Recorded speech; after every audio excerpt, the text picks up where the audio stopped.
In New York, 30,000 marked May Day as members of New York City labor and immigrant rights groups collaborated with Occupy Wall Street to organize multiple events with the theme, A Day Without the 99%. The events included pickets, rallies, marches, student walkouts, and teach-ins, and they took place across the city. The day's actions culminated with thousands marching in the financial district and holding a general assembly on Wall Street. The New York Police Department was accused of using heavy-handed tactics as they dispersed the protesters. Actions began in Midtown Manhattan Tuesday morning. Despite a heavy police presence and light rain, participants rallied in Bryant Park, their base of operations, complete with a kitchen and library. Activists then fanned out in dozens of separate actions across the city. 9-year-old Jude Rollison of Brooklyn skipped school to take part in the protests. Because I've been learning about civil rights in school, and my dad, he got me into this, and I think it's a really good learning process. Her father, Rich Rollison, a self-employed writer, is also not working today. He said he hopes the day's actions can reinvigorate the Occupy movement.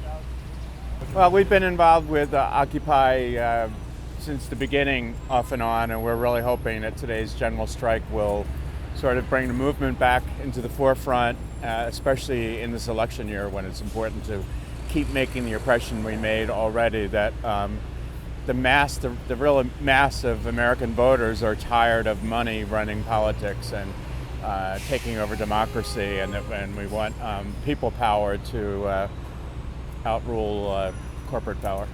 Some activists are concerned about the heavy police presence and a growing number of arrests. In advance of the May Day action, several activists reported that police raided their homes. Shane Patrick, who works with Occupy Wall Street's press working group, says they won't be intimidated. You know, I think we take that in stride the same way we took like the large arrest in the Brooklyn Bridge in stride.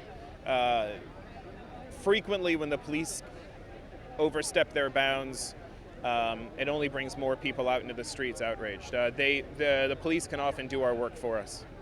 We should sign them up as a street team.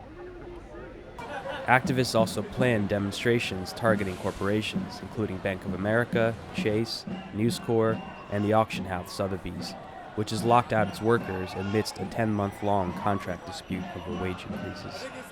Teamster Local 814 shop steward David Martinez represents the locked-out workers.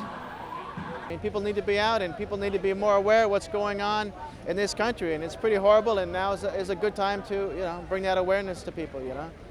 The Occupy Wall Street protesters joined thousands of workers and immigrants at a mass rally at Union Square before marching on Wall Street itself.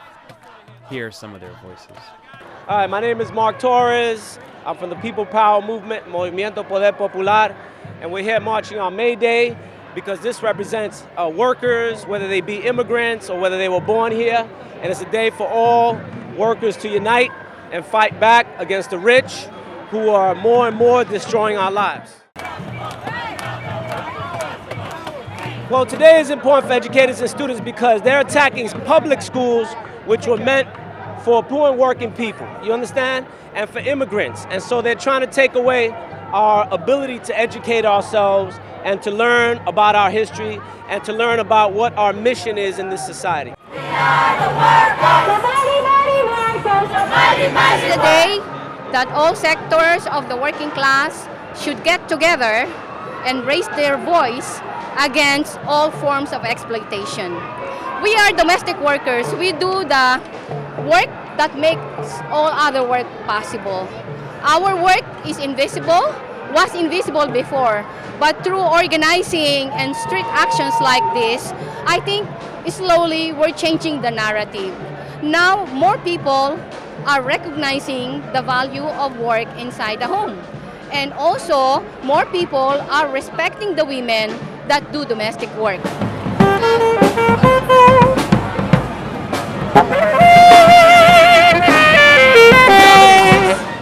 Since 2006, International Workers' Day has been very important. And the ones that revitalized the May Day in the United States are immigrant workers, specifically Los Angeles and Chicago, which in 2006 mobilized millions of people to demand immigrant rights. This May Day is a very special May Day because it represents the merging together of the immigrant rights movement with the labor movement and with the Occupy Wall Street movement, which are really the three cutting-edge movements in the United States against capitalism and neoliberalism, which is the type of capitalism we're living today. This is a very critical moment, folks. Any way you look at it, working people under attack, immigrant workers, African-American workers, workers across the board. So what we see here is really what this represents in a lot of ways. It's not as diverse as I would like it to be. We don't see the Latino workers here like we have in other years, probably because it's on a Monday, but also because of the fear of police repression. Nonetheless, this is important because this represents the middle class in this society. Because this is who it is. This is middle class folks. Middle class people turning against their own system. And for the first time in a long time, middle class white folks are not mad at immigrants and African Americans. They're mad at capitalism. And that ultimately is the common denominator, and that's the basis for creating unity of workers in different sectors in our society.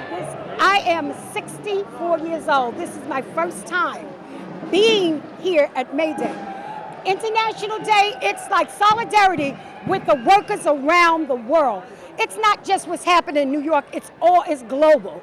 And we need to unite across the country and globally to let the powers that be to know that we're sick and tired of being sick and tired. And that's why we're here today in the streets to let them know that things have to change. You can't keep going on as business as usual.